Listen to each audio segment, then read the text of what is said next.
always really had to improvise for my video setups when it comes to filming live action footage sometimes because the fact that I don't own a tripod. But this has got to be my worst setup yet. It's literally a glass thing with a bottle of stomach relief on top of it that I'm placing the camera on. I mean, the production quality is pretty terrible here, guys. So, hey guys, Nate Willis here, and welcome back to another YouTube video. You know the drill, but you might be wondering why I'm standing in a bathroom right now. Bit of a long story that I gotta go through quickly before we really get into this video.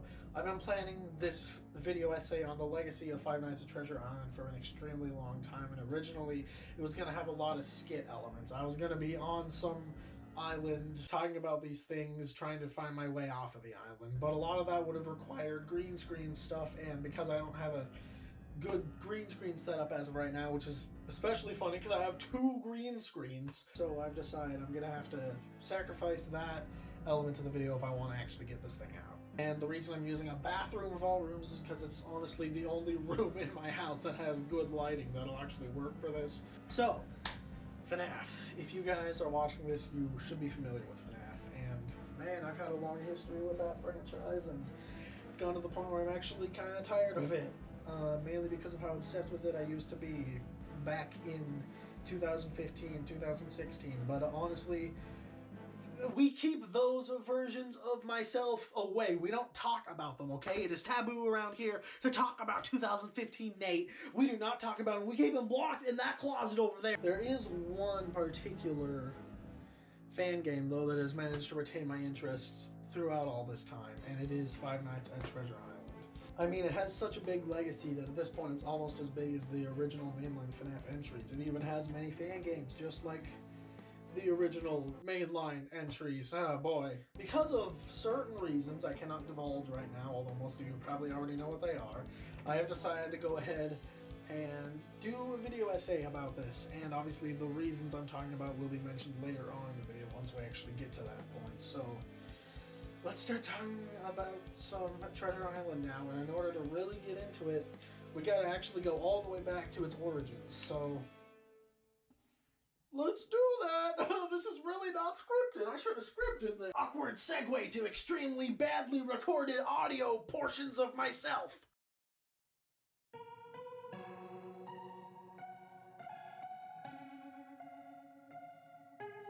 The actual origins of Five Nights at Treasure Island can actually be traced way back to before the original game even came out, and even before FNAF itself was a thing. Allow me to introduce you to a 2013 creepypasta called Abandoned by Disney. At this point in time, creepypastas were pretty common, and Abandoned by Disney wasn't really anything too crazy or revolutionary for the time, at least concept-wise. There were Disney-themed creepypastas before it. I think the most well-known one that predated Abandoned by Disney was SuicideMouse.avi, a pasta about a fictional lost Disney animation that had some sort of lethal cursed effect, apparently having caused a guard who was exposed to it to commit suicide. But there was just something about Abandoned that stuck with me and some other readers more than other stories, and as it turns out, the pasta was actually the inspiration for Five Nights at Treasure Island. In Abandoned by Disney, the author, an unnamed urban explorer, finds a blog about a Disney resort called Treasure Island that ended up getting closed because of certain reasons, the factual details of which Disney didn't share with the public. As it turns out, the author of said blog had visited the abandoned Treasure Island resort and documented some of their findings. This inspired the protagonists to do some urban exploration of their own, but instead of going to the abandoned Treasure Island, they chose to attempt to check out a similarly abandoned resort that Disney had also closed, a jungle-themed resort called Mowgli's Palace. And yes, I know I probably butchered that name. I do not give a Upon reaching the resort, everything seems to go fairly smoothly at first. Nothing really seems to be there, with the exception of a large amount of vandalized rooms, a large python that the protagonist mistakes as a statue, and peculiar graffiti. However, this only lasts until the protagonist finds a door labeled "Mascots only, thank you." Upon breaking into the room, he finds that it hasn't yet been vandalized and that everything is in a state as if people had to quickly evacuate from the area. Soon, he comes across a door labeled Character Prep 1. After he attempts to open it and gives up on opening it, it suddenly opens by itself.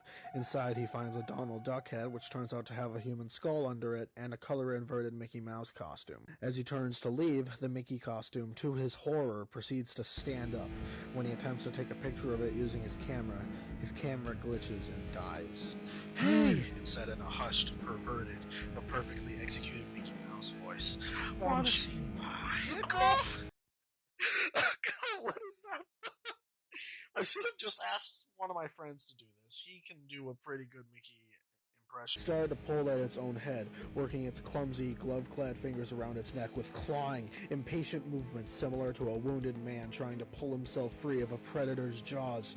As it worked its digits into its neck, so much blood, so much thick, chunky, yellow blood.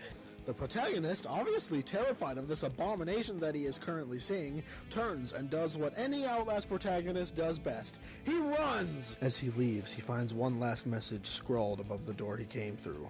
Abandoned by God. This experience drives him to come to the conclusion that this was the reason Mowgli's palace was closed and why Disney prevented any information about the place from getting out. They were trying to hide the horrors inside of the abandoned resort.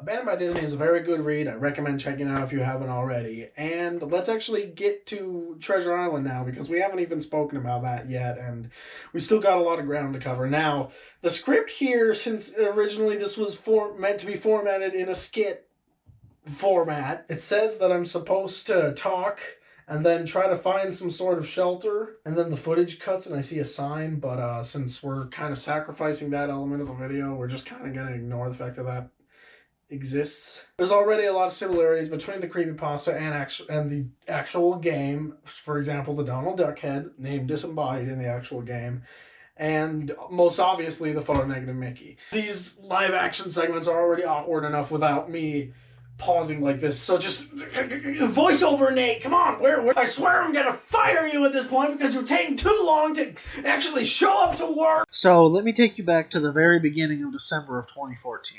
FNAF 2 had just released the previous month. While Treasure Island is generally considered to be the first FNAF fan game, I was able to find at least one that predated it on Game Jolt. It was called Freddy Fazbear's Pizza Massacre. Upon looking at the screenshots, though, it doesn't appear to be anything interesting, just some kind of shooter about killing the animatronics. However, a little less than a month later, on December 1st of 2014, the original demo for Five Nights at Treasure Island was released. Today, the game certainly wouldn't be considered anything too special. The mechanics and gameplay do feel a little dated, but at the time, this was almost revolutionary. Considering that this is one of the earliest fan games to use FNAF-style gameplay, just the fact that we got to experience FNAF, but in a different location with different characters, was pretty insane. The game did pretty well, too, in spite of the fact that it was made in the GameMaker engine. The creator,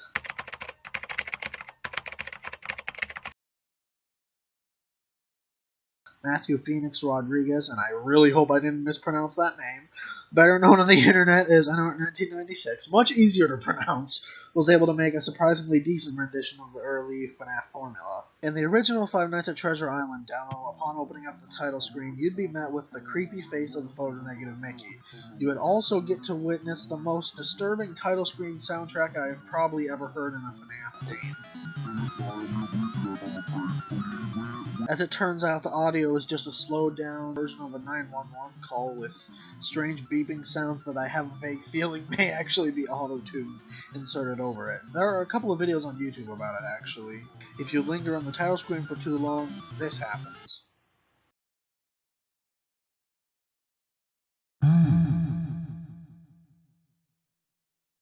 Want to see my head come off? Mickey then proceeds to jump scare the camera, and the players force into starting the first night. We play as a hired intern named Jake, who, according to the night's phone caller, Greg, was hired to collect data from Treasure Island before a research team brings over more supplies to investigate the place. I'm just gonna say now, Greg is kind of a dick, and also pretty badly acted. It's Greg here. Hey, so sorry again for making you do this. You are an intern after all. Not much happens in Night 1. The photo-negative Mickey costume roams around some. If anybody appears in your office, you must shut off one of your security cameras. This creates a loud noise in whatever room the camera you just shut off is located in, luring the animatronics out of your office. In Night 2, we get a phone call from a character named Lisa, who is a lot less rude, and also much better voice acted, although she's practically yelling into the phone for some reason. We basically want you to collect data for us. When we come over there, it'll be easier to maintain everything. I wonder what the process for recording that was. Ah yes, welcome to our terrible quality vocal booth. Now just go ahead and quickly record your lines. Oh, hey, Jake, it's Hey, me, hey, Lisa. hey, hey, not so loud, you're probably overloading the mic, jeez! Two new characters show up in the night, a disembodied Donald Duck head who irritates you, and Oswald, who apparently has no textures and is completely black and as such is hard to see. The demo ended on night 2, so there's nothing more in the original game to really talk about. Unfortunately, it didn't age as well as I remember. The way the screen panning works can get quite annoying at times, along with the inputs for opening the security cameras. I swear the annoying inputs for that almost got me killed at some point. The visuals aren't too bad though, considering that it is still the first FNAF fan game, and you can tell the environments were actually 3D modeled and not made in Photoshop or anything like that.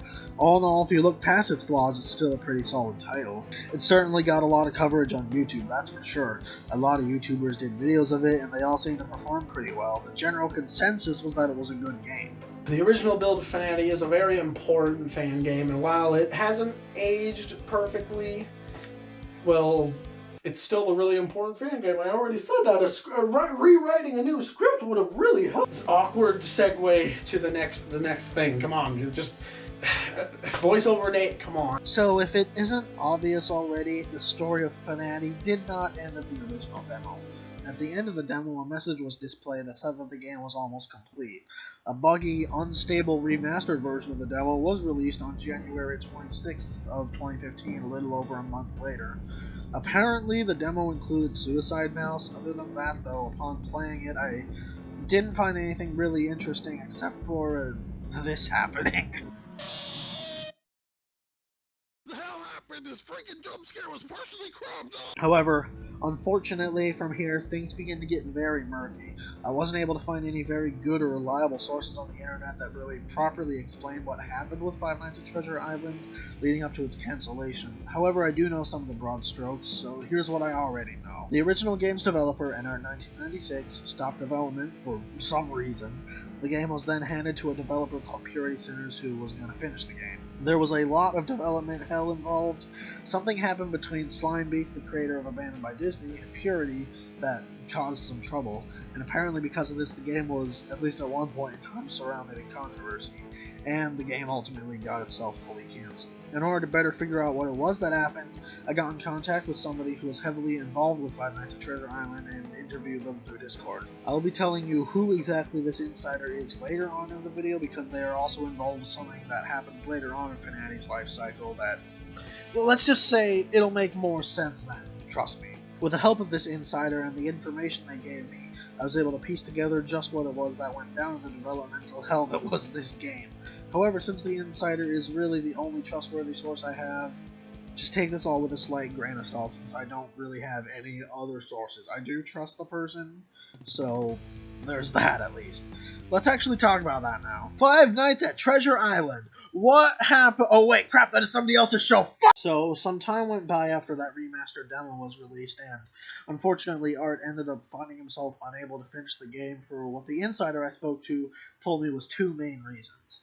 The first of these two reasons was because of one of the voice actors he had hired for the game, specifically a female voice actor named Purity. Art had a pre-written story that he had put together for the game, and he decided to let Purity add to the story if she so desired to. The problem that arose was that Purity kept on adding to the story, gradually stripping away what the plot looked like before, until it was leagues away from what Art's original story was. She even tried to outright change it later on. Art was not exactly very thrilled about this. The second of the aforementioned two reasons was a problem we all ran into at some point. Motivation. According to the insider, Art had a very short motivation span, and the game got the best of him. He didn't expect things to get so big, and FNATI was basically one of his many throwaway projects, so basically he just lost motivation. As such, frustrated by how things were going, Art handed development of the title over to Purity and the other voice actors and gave them the assets so they could use them to finish the game. This, however, turned out to be a bad decision, as Purity was a terrible choice for a developer. Things are a little messy here, but this is the general idea of what happened. Purity created a team called the Purity Sinners, of which she was the leader of. However, she did a lot of extremely shitty things, for lack of a better term, that eventually would cause everything to fall apart. Now, let me level with you guys here. I wanted to remain completely unbiased throughout the course of this video, but some of the things that Purity did were bad enough that, at this point, I can't remain unbiased. I cannot just ignore the blame that she takes for some of the things that happened, and I'll try to remain as objective and non-biased as possible, but I will still acknowledge if she did something that is in the wrong. So, what exactly happened? Firstly, she was disrespectful to some of the fans, didn't handle development very well, threatened people, and told lies. Things began to go downhill when Ping, a member of the team working on the game, showed one of his friends the model for proto-negative Mickey. Somehow Purity found out about it, and for some reason it set her off to no end. Now, in her defense, she probably just didn't want to risk any information about the game getting out.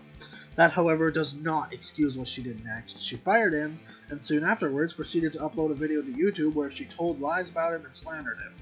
She claimed he was pretending to be other people, falsely accused him of stealing and leaking people's models and stories, and sent people after him. As it turns out, however, Ping was friends with Slimebeast, the original creator of Abandoned by Disney, which, as mentioned earlier, FNATI was inspired by.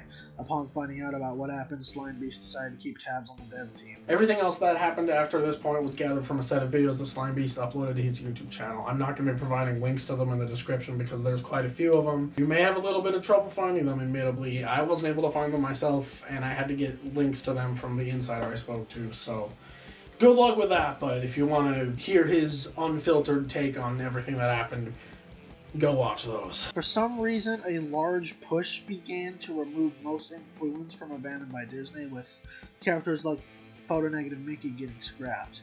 The push had nothing to do with Slimebeast wanting him removed or anything like that, as he didn't even know about it until checking the wiki, but in the wiki post announcing this, Purity heavily implied through the way the post was worded that she was forced to remove the character and didn't want to, but this didn't seem to be the case. You're implying very heavily that I told you you weren't able to, and that is not the case. You never contacted me, Purity Sen.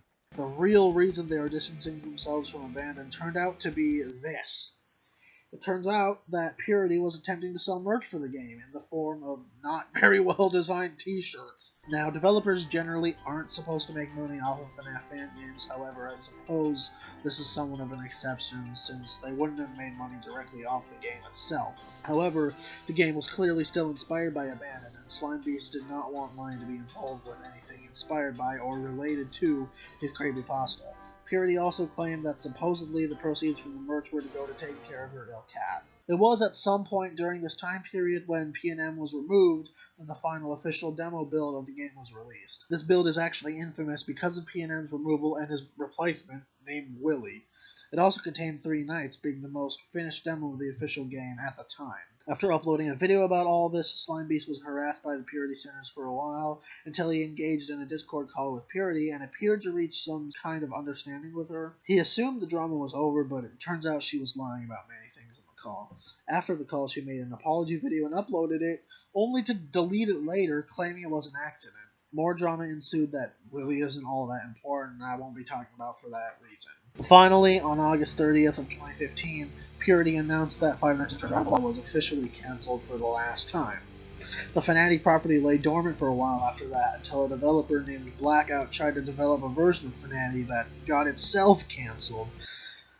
It's like FNATI is cursed or something. Keeps getting cancelled. He proceeded to give permission to finish the game to a member of a dev team called Radiance Team. This member was Nocturna, who just so happens to be the insider I interviewed for this video. Special thanks to Nocturna for providing all this information, as had they not done that, this video would not have been possible. You are a legend. And you know what? You're even more of a legend for what happened next. At the end of November of 2020, the final version of Five Nights at Treasure Island was released, and the game's finally finished. And I'm only, about 3 months late. Now, according to Nocturna, there wasn't really much trouble with the game. Apparently it got leaked at some point, but other than that, they didn't really run into any development troubles. And you know what? That's good, because it is a fitting conclusion. It remains very faithful to the Treasure Island formula while also expanding upon it, adding a new art style, new atmosphere. There's the word I was looking for. If it isn't obvious already, I have played it myself. If you wish to see the game for yourself, you can download it, play it, or just watch one of the many playthroughs on YouTube. I was going to do a playthrough of it at one point, but then life happened. I'll leave it up to you to figure out what that means. As for Radiance, well, it turns out that this is their last FNAF fan game. According to a devlog that was posted upon the game's completion, I don't expect everyone to be satisfied with the result, but that's okay. This game is more for me and my peers in the end. If you like it, that's great. We always appreciate the support. I sincerely hope this was worth the work in the end. All of us have poured our blood, sweat, school grades, tears, money, and more into this game. Finally, it has reached the point of completion. I guess you could all say this is the end of the line too. I wouldn't expect more FNAF fangame projects to come out under the Radiance name. To be completely honest, my interest in FNAF has died, and I feel really uncomfortable and alienated in the community. It's just not really for me anymore. Upon finding out about this, I told the following words to Nocturna. Personally, I think it was great. Visuals were great, gameplay was pretty basic but still very enjoyable, presentation was through the roof, and it remained very faithful to the original while also managing to change the atmosphere and general art style of the game. This is your last FNAF-related game, correct? Well, I think that this was a great conclusion. At least you went out with a bang instead of a whimper, you know what I'm saying? After this script was written, however, another devlog was uploaded, and it turns out that this isn't actually their last FNAF fan game. Apparently, after seeing the reception to the new Treasure Island game, they decided to continue, so that's great. You know what? Everything I said there is true. They did go out with a bang. It could have been with a whimper. They could have messed up somehow. It could have been rushed. It could have been unfaithful. It could have just been a bad game. But, you know what? It didn't end up being that way. And I have to say, Radiance Team, you guys did Treasure Island proud. I can't English. I go to do my final line here, and I can't even say it correctly. However, this story isn't quite done yet. There's still a little bit more ground to cover. I'm also going to be talking about some Five Nights at Treasure Island fan games. However, for the sake of my sanity, and also because it took me like 3 months to make this video, that's going to be at a later date. I don't know when. Maybe I'll actually be able to do the whole skit thing at that point, but either way, it's probably going to be a while. I need a break from Treasure Island after this one, so if you guys have enjoyed this video, let me know what you thought, because, oh boy, it was pretty exhausting to make. Hey guys, Nate here, and thanks for watching my video essay on the legacy of Five Nights at Treasure Island. This was an interesting one. It took me a while to get this done, and the fan games video will be coming out quite a bit of time from now. I need a break from FNAF after this one, so it's gonna be a little while. But let me know what you guys thought of the video. This is my first time doing a video essay of this nature, and I thought it could have been a little bit better, but I'm happy with how it turned out overall, so make sure to leave a like if you enjoyed, subscribe to join the vlogging center today, leave a comment if you wish to tell me something, you know the drill, and all that out of the way. Thanks for watching. Peace out.